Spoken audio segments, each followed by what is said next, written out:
नमस्कार. वाचस्पती अशोक कुमार चट्टोपाध्याय लिखित योगीराज श्री श्यामचरण लाहिरी यांचे चरित्र आपण वाचत आहोत. अनुवाद चंद्रशेखर अच्युतपाध्ये यांचा आहे. आज आपण 8व्या प्रकरणाला सुरुवात करत आहोत. 8वे प्रकरण लीला प्रसंग आणि उपदेश. योगीराजाद्वारा प्रदर्शित क्रियायोगाची साधना जे लोक करतात त्यांना क्रियावान किंवा क्रियान्वित म्हणतात. ते क्रियावानांबरोबर त्यांच्या जीवनातल्या विभिन्न महत्त्वाच्या विषयांवर बोलत, विशेषतः आहार, निद्रा, मैथून या गोष्टी त्यांना समजावून देत.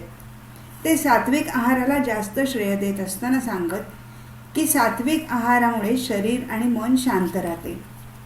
योगकर्म करणाऱ्यांनी अल्प आहारी आणि सहज पचणारे अन्न ग्रहण करावे. पोटभर जेवल्यावर योगसाधना होऊ शकत नाही. जास्त गरम, जास्त गार, तिखट, चटपटीत खाद्यपदार्थांचे सेवन करू नये. जेवण झाल्यावर 3 तासांनी क्रिया करणे योग्य आहे. दररोज 5 किंवा 6 तास झोप घेणे आवश्यक आहे. विवाहित व्यक्तीने महिन्यातून 2 वेळा स्त्री संग किंवा संभोग करणे हितकारी आहे. त्यामुळे मन शांत राहते, साधना पण चांगली होते. परंतु कसल्याही प्रकारचे मनमुराद आणि स्वैराचारी जीवन जगणे हितावह नाही.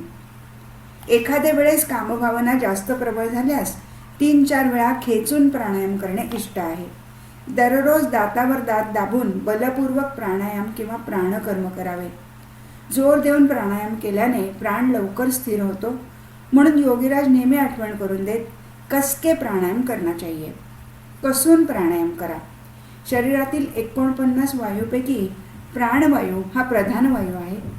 प्राणायामाने मुख्य प्राणवायू स्थिर होताच उरलेले इतर वायू पण स्थिर होतात. पण त्यावेळी त्याग किंवा ग्रहण काहीच राहत नाही. ते सांगत की क्रिया करण्यासाठी देश, दिशा आणि काल या संदर्भात कोणतेही नियम नाहीत. या संबंधात वेदांताचे कथन आहे, यत्रैकाग्रता तत्रा विशेषात. हे आहे ब्रह्मसूत्र 4th अध्याय 1म पाद 11वे सूत्र वेदांत दर्शन. जिथे चित्ताची एकाग्रता सहजपणे होऊ शकेल अशा ठिकाणी बसून ध्यानाचा अभ्यास करायला हवा. क्रिया करण्यासाठी देश, दिशा आणि काळ, वेळ याचे कसलेही बंधन नाही. ज्यावेळी शरीर आणि मन स्वस्थ असेल तेव्हा क्रिया केली पाहिजे. ठराविक वेळीच क्रिया केली पाहिजे असा जरी नियम नसला तरी नवीन अभ्यासूंनी नित्य ठराविक वेळी क्रिया केल्यास चित्त प्रसन्न राहते किंवा प्रसन्न चित्ताचा बोध होतो. परंतु क्रियेची स्थिती प्राप्त झाल्यावर कसल्याही नियमांची आवश्यकता नाही. क्रियेसंबंधातील पुस्तकाचे वाचन करावे.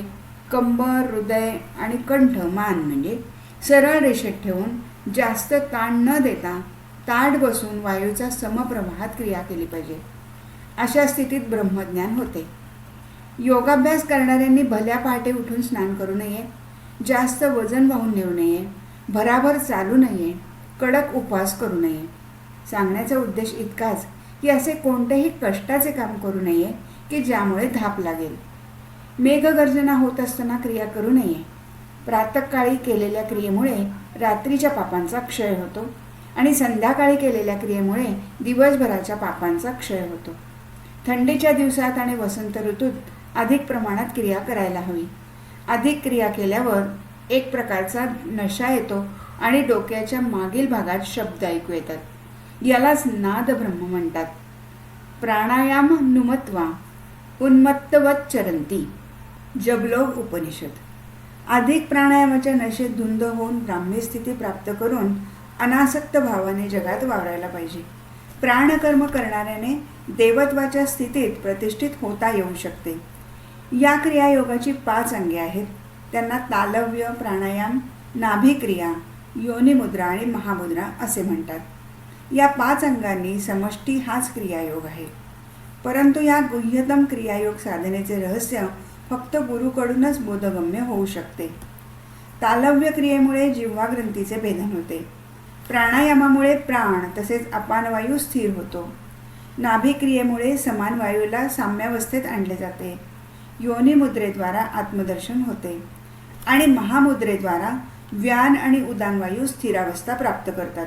अशा प्रकारे पंचप्राणांवर विजय संपादन करून योगी ऊर्ध्व दिशेत स्थिर असलेल्या शून्य तत्वात स्थिती प्राप्त करतो आणि कर्मातीत अवस्थेत पोचून आत्मराज्यात वावरण्यास सक्षम होतो. एक दिवस योगीराज उपदेश देत आहेत. भक्तगण आपापल्या शंका त्यांच्यासमोर मांडत आहेत. त्यातल्या एकाने जिज्ञासा केली की कर्मयोग कशाला म्हणतात. उत्तर देत योगीराज म्हणाले, जे कर्म ईश्वराशी मिलन करवू शकते तेच कर्म होय, आणि त्या कर्माबरोबर अविच्छिन्न रूपाने जुळलेले राहणे हाच कर्मयोग आहे. बाकी सर्व अकर्म होत. ईश्वर कोणती आभाळातून खाली येणारी वस्तू नसून ती एक अवस्था आहे, आणि ती प्राणांची स्थिर अवस्था आहे. स्थिर प्राणाने जीवाच्या शरीरात चंचल होऊन मन, बुद्धी, इंद्रिये इत्यादी रूपे धारण केली आहेत, आणि त्यामुळेच मोहग्रस्त आहे. म्हणजेच या सर्व रूपांच्या मोहजालात अडकला आहे. पण ही तर जीवाची स्वतःच्या स्वरूपापासून विच्युत अवस्था आहे. म्हणजेच स्थिर प्राणापासून चंचल प्राणापर्यंतची अवनीत अवस्था आहे. स्थिरता किंवा स्थिरत्व हे जीवाचे वास्तविक स्वरूप आहे. चांचल्य ही जीव अवस्था आहे आणि स्थिरत्व ही शिव अवस्था आहे. म्हणून जे कर्म त्या चंचलतेला, स्थिरत्वाला प्रतिष्ठित करते, म्हणजेच जीवत्वातून शिवत्वात प्रतिष्ठित करते, तोच कर्मयोग आहे. कर्म केल्याशिवाय काहीही प्राप्त होऊ शकत नाही. आपण जे काही मिळवू इच्छितो किंवा देऊ इच्छितो ते सर्व कर्माअंतर्गत आहे. कर्माशिवाय काहीच मिळवता येत नाही. म्हणून कर्माशिवाय ईश्वर प्राप्ती पण होणार नाही. ईश्वर प्राप्तीसाठी काहीतरी कर्म करणे आवश्यक आहे. या जगात जगण्यासाठी आपण वेगवेगळ्या प्रकारचे कर्म सतत करत असतो. मग त्या कर्माने ईश्वराची प्राप्ती होते का? तर त्याचे उत्तर स्पष्टपणे नाही असेच आहे. कारण असले कर्म तर जगात सर्वजण सतत करत आहेत, तर मग ते ईश्वराला का प्राप्त करू शकत नाहीत? त्याशिवाय जप, व्रत, उपास, संकीर्तन, सत्कार्य, तीर्थयात्रा, परोपकार, अतिथी सेवा आणि जीवावर दया इत्यादी कर्म सर्व लोक काही ना काही प्रकारे करतच असतात. मग त्यांना ईश्वर प्राप्ती का होत नाही? म्हणजेच या कर्माद्वारा ईश्वराला प्राप्त करता येत नाही. कारण हे कर्म आत्मदर्शन किंवा आत्मसाक्षात्काराची अवस्था प्राप्त करून देण्यास सक्षम नाही. म्हणून असले कर्म केल्याने मनुष्याची चित्तशुद्धी होते. ते साधना मार्गाचे सहाय्यक अंग आहे, म्हणून त्यांना केले पाहिजे. कर्माचे फळ तर मिळणारच, कारण तो कर्माचा धर्मच आहे. चांगल्या कर्माचे फळ चांगले तर वाईट कर्माचे फळ वाईटच मिळणार. जसे कर्म तसे फळ. जसे भूक लागली असेल तर अन्न ग्रहण करावेच लागेल, इतर कशानेही भूक शमणार नाही. तसेच जर आत्मसाक्षात्कार प्राप्त करायचा असेल तर आत्मकर्म करणे आवश्यक आहे. गीतेत भगवंतांनी सांगितले आहे, गहना कर्मणो गती, अर्थात कर्माची गती अत्यंत गहन किंवा दुर्ज्ञेय आहे. सर्वसामान्य व्यक्तीला आत्म्याबरोबर युक्त होण्यासाठी कोणते कर्म केले पाहिजे हे समजणे जरा कठीण आहे. त्याचा बोध होणे जरा अवघड आहे. म्हणूनच भगवान म्हणतात, किम कर्म किम कर्मेती कवयोप्यत्र मोहिताः तत्ते कर्म प्रवक्ष्यामि यज्ञात्वा मोक्षसे शुभात्. अर्थात कर्म काय आहे, अकर्म काय आहे या संदर्भात विवेकशील व्यक्ती देखील मोहग्रस्त असतात. म्हणून जे जाणून तू अशुभ अर्थात इंद्रिय कर्माच्या आसक्तीतून मुक्त होशील अशा कर्माबद्दल तुला सांगतो. कारण संन्यासस्तु महाबाहो दुःखमाप्तु मयोगतः. हे महाबाहो, कर्मयोगाशिवाय संन्यास किंवा त्यागाची प्राप्ती असंभव आहे. कर्मातीत अवस्था हाच त्याग शब्दाचा खरा अर्थ आहे. ज्या अवस्थेत कोणतेही कर्म शिल्लक राहत नाही अशा या संन्यास किंवा त्यागाच्या स्थितीत प्राप्त करण्याकरता काहीतरी करावेच लागेल. कारण कर्माशिवाय काहीही प्राप्त करणे असंभव आहे.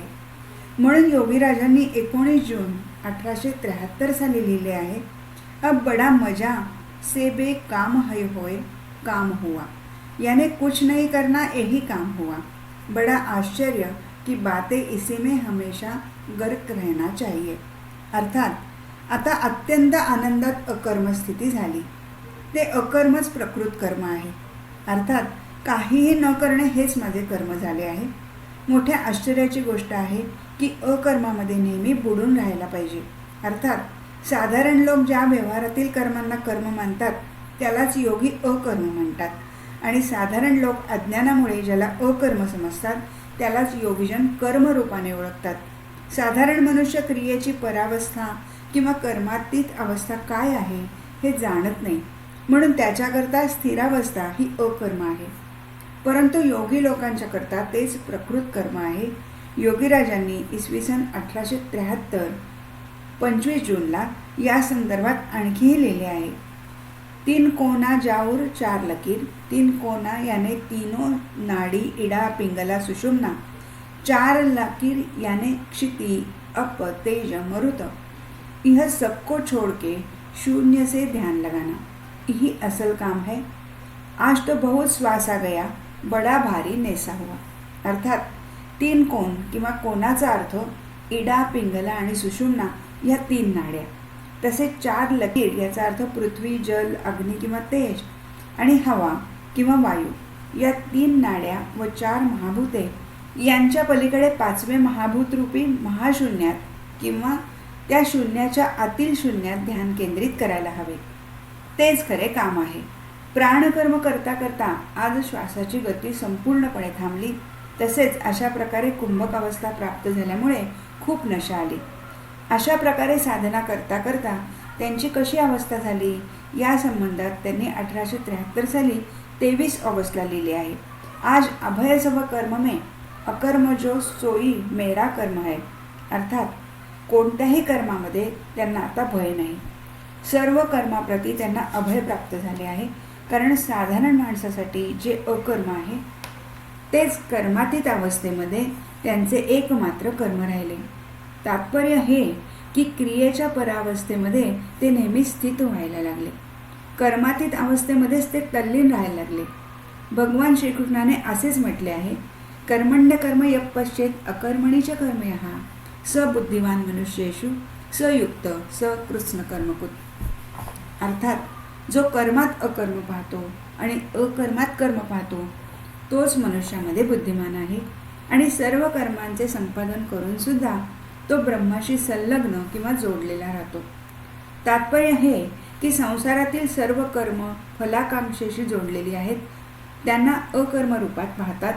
तसेच फलाकांक्षारहित जे निष्काम प्राणकर्म आहे, ज्याला सामान्य मनुष्य अकर्म असे मानत असून सुद्धा त्या अकर्मरूप निष्काम प्राणकर्माला कर्मरूपात पाहतात, तेच सर्व मनुष्यामध्ये बुद्धिमान व्यक्ती आहेत. ते सर्व कर्म करून पण त्या निष्काम प्राणकर्माच्या अतीत अवस्थावरून स्थिर ब्रह्मात सर्वदा युक्त किंवा लीन होऊन राहतात. त्यावेळी ते प्राणकर्म करून मुक्त आणि बुद्धिशाली होऊन सर्वदा ब्रह्माशी युक्त राहून अनासक्त भावाने सर्व कर्म करत राहतात. त्यावेळी त्यांच्यात कसलीच आसक्ती राहत नाही. अर्थात जेव्हा नासिका मार्गाने श्वासाच्या येण्या जाण्याच्या कर्माला स्थिरावस्था प्राप्त होऊन कर्मातीत अवस्थेत प्राण स्थिर होतात, तेव्हाच वास्तविक कर्मत्यागाची स्थिती येते. म्हणूनच योगीराजांनी 1873 साली 19 जूनला लिहून ठेवले आहे, प्राणवायू असा काही वर उठला की तो आता जणू काही बलपूर्वक शरीराला वर उचलणार. आता अत्यंत आनंदाने अकर्म झाले, अर्थात कर्मरहित झालो. आता या कर्महीन अवस्थेमध्ये राहणे हेच माझे काम आहे.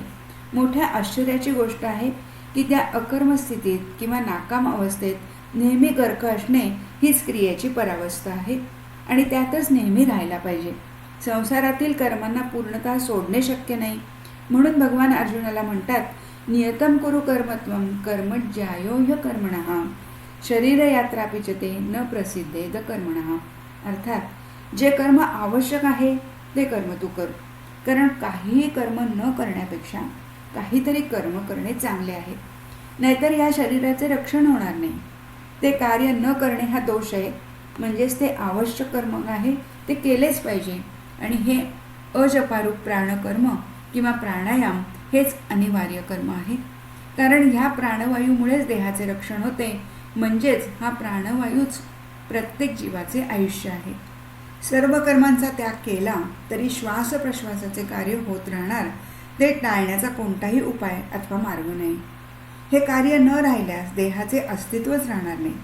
देहाचे अस्तित्व प्राणावर अवलंबून असून त्याच्याशिवाय देह जिवंत राहू शकणार नाही. श्वास ही प्राणाची अभिव्यक्ती आहे. म्हणून जे काही कार्य किंवा कर्म करतो ते सर्व सकाम कर्म आहे, ज्याच्याबरोबर त्याच्या इच्छा आकांक्षा जोडलेल्या असतात. फक्त श्वास प्रश्वास हेच असे एकमेव कर्म आहे की जिथे कोणत्याही इच्छा वासना कामना जोडलेला नसतात. म्हणून ते निष्काम कर्म आहे. आपली इच्छा असो व नसो, श्वासप्रश्वासाचे कार्य चालतच राहणार. प्राणाच्या चंचलत्वामुळे उत्पन्न झालेले मन जोपर्यंत अस्तित्वात आहे तोपर्यंत होणारे प्रत्येक कर्म हे सकाम कर्मच असणार. म्हणून जिथे मनाचा स्पर्श किंवा संबंध नाही तेच कर्म निष्काम कर्म आहे.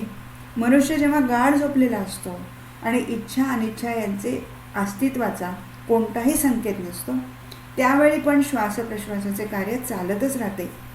झोपेन ही जशी इच्छेची अभिव्यक्ती आहे, त्याचप्रमाणे झोपणार नाही ही पण इच्छेचीच अभिव्यक्ती आहे. या दोन्ही इच्छाही जेव्हा नसतील तेव्हासुद्धा जे कार्य घडतच राहणार तेच निष्काम आहे. म्हणूनच श्वासप्रश्वास क्रिया किंवा विशिष्ट कर्म हेच निष्काम कर्म आहे. या व्यतिरिक्त सर्व कर्म ही मनापासून उत्पन्न होतात, म्हणूनच ती सकाम कर्म आहेत.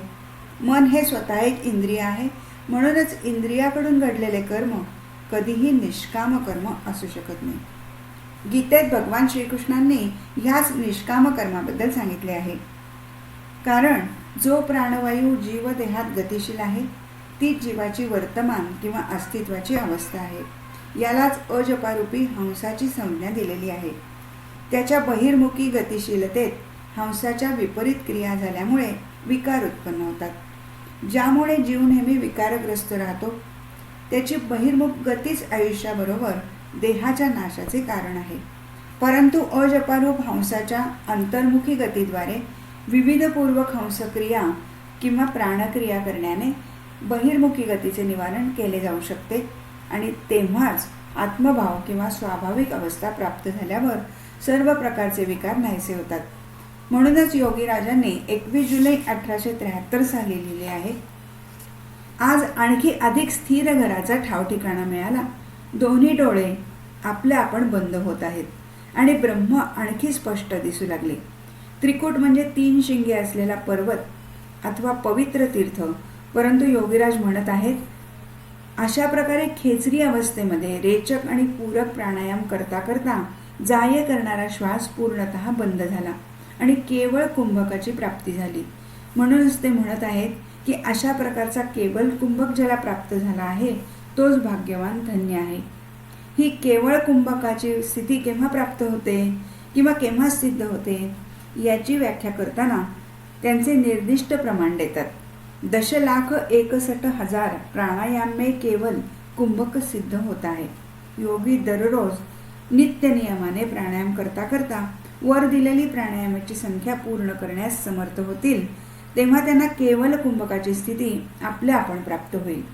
म्हणजेच केवळ कुंभक अवस्था हीच त्यांची स्वाभाविक अवस्था होईल. मग त्याला हवे असेल तर या एका जन्मात करा किंवा 2-3 जन्मात करा. हे कर्म कोण करेल या संदर्भात भगवान श्रीकृष्णाने म्हटले आहे, निराशीर यत चित्तात्मा त्यक्त सर्व परिग्रह शारीरम केवलम कर्म कुर्वन नाप्नोति किल्बिषम. अर्थात जे या शरीराद्वारा हे केवळ नावाचे कर्म करतात तेच निष्काम, जितात्मा किंवा यतचित्तात्मा आणि सर्व परिग्रह व्यक्त झाल्याने पापग्रस्त होत नाहीत. अशा स्थितीत हे स्पष्टच आहे की भगवानांनी केवळ कर्मालाच वास्तविक कर्मयोग ही संज्ञा दिली आहे. याला दुसऱ्या ठिकाणी सहज कर्म असे म्हटले आहे. म्हणूनच जे केवल कर्म आहे तेच सहज कर्म आहे आणि तोच कर्मयोग आहे. भगवान श्रीकृष्णांनी अर्जुनाच्या माध्यमातून सर्व मानवजातीला या कर्मयोगाचे अवलंबन करण्याचा उपदेश केला आहे. परंतु या कर्माला कसे करायला हवे, त्याचे स्वरूप काय आहे या संबंधात भगवंतांनी संक्षेपाने सांगितले आहे. संक्षेपाने सांगण्याचा उद्देश हाच आहे की गुरुमुखी विद्या आहे, पुस्तके वाचून त्याचे ज्ञान प्राप्त करता येणार नाही. आज इथेच थांबू. हरिओम तत्सत.